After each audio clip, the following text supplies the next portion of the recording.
یخزیہ، کیونکہ آگے تو واو آ رہا ہے نا. اب ذرا یخزیہ کو بھی دیکھیں تھوڑا سا. تو یخزی جس طرح یاتی تھا، یاتی ہی، اسی طرح یخزی ہی ہے. اب اس میں سے علامت مضارع پیش والی ہے. علامت مضارع پیش والی ہو تو 4 پاسبلٹیز. مجھول ہوگا اگر عین کلمہ زبر والا ہو، نہیں ہے. تفعیل ہوتا اگر شد ہوتی، نہیں ہے.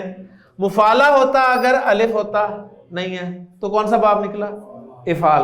افعال نکل آیا. روٹ لیٹرز آپ کے سامنے ہیں، کیا ہیں؟ خا، زا اور یا. اس کو باب افعال میں ڈالیں. اخزایا، یخزیو، اخراجن پیٹرن پہ اخزاین، رسوا کرنا. تبدیلی کے بعد کیا بن گیا؟ اخ، جس طرح اتا یاتی بنا تھا اسی طرح اخزا یخزی. یخزی فعل با فاعل پہلا سیکھا ہے. فاعل آگے کوئی مرفوع نظر نہیں آ رہا ہمیں، ہم نے ختم کر دیا نا جملہ یہاں تک. تو ہوا ضمیر اس کا فاعل، فعل فاعل اور فعل کے ساتھ جو ضمیر آتی ہے مفعول بنتی ہے. سمپل سی بات ہے. یہ پورا جملہ فعلیہ بن گیا. یخزی ہی کا ترجمہ کیا کریں گے؟ وہ رسوا کر دے گا اسے.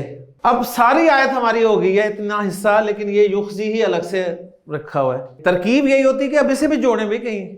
تو ایک رول نوٹ کر لیں، نکرہ کے بعد جار مجرور صفت بنتا ہے نا، تو ساتھ ہی نوٹ کر لیں نکرہ کے بعد جملہ آ جائے تو وہ جملہ بھی اس نکرہ کے لیے صفت بنتا ہے.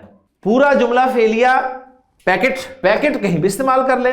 عذاب النکرہ موصوف یہ بن گیا، صفت یہ بن گیا، یعنی ایسا عذاب جو اسے رسوا کر دے گا. یخزی ہی صفت بن رہا ہے عذاب کی، یہ بھی کنیکٹ ہو گیا. بس عنقریب تم جان جاؤ گے، تمہیں معلوم ہو جائے گا اس کے بارے میں. اب یہ کچھ ہمیں بریکٹس میں لکھنا پڑے گا.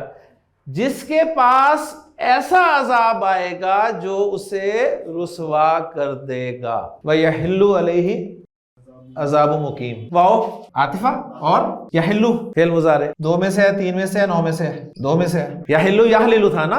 ہا لام لام روٹ لیٹرز. حلل یحللو، باب ضرب یضربو. 2 میں سے ہے تو اس کا فاعل آگے آ سکتا ہے. آگے مرفوع نظر آ رہا ہے، اس کا فاعل بن گیا.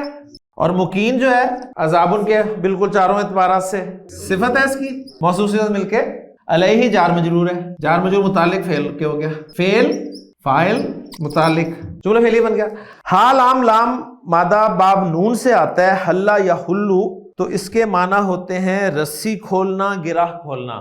وہ وہاں پر استعمال ہوا ہے واحلل عقدۃ من لسانی. باب ضرب یضرب سے استعمال ہوتا ہے حلل یحلل، حل یحل جو کہ یہاں پر استعمال ہوا ہے. اس کے معنی ہے کسی چیز کا کسی پر اترنا، یعنی واجب ہونا. اور ان معنی میں الا کا صلہ آتا ہے، الا کی پریپوزیشن کے ساتھ استعمال، یعنی واجب ہونا کے معنی میں. یحل علیہ، ابھی عذاب المقیم کا ہمیں نہیں پتا کچھ، ہم اتنا ترجمہ کرتے ہیں. اور وہ واجب ہوگا اس پر. وہ کون؟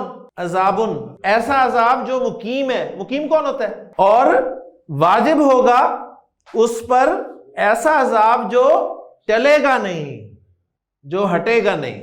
کلما مر علیہ ملأ من قومہ سخروا منہ، جب بھی ان کے پاس سے سردار ان کی قوم سے گزرتے تو مذاق اڑا. کیا جواب دے رہے ہیں؟ وہ جواب پھر ان کا بن رہا ہے قالا ان تسخروا منا، اگر تم ہنسو گے ہم پر تو پھر فإنا نسخر منکم کما تسخرون، تو تمہارے ہنسنے کی طرح ہم بھی تم پر ہنسیں گے.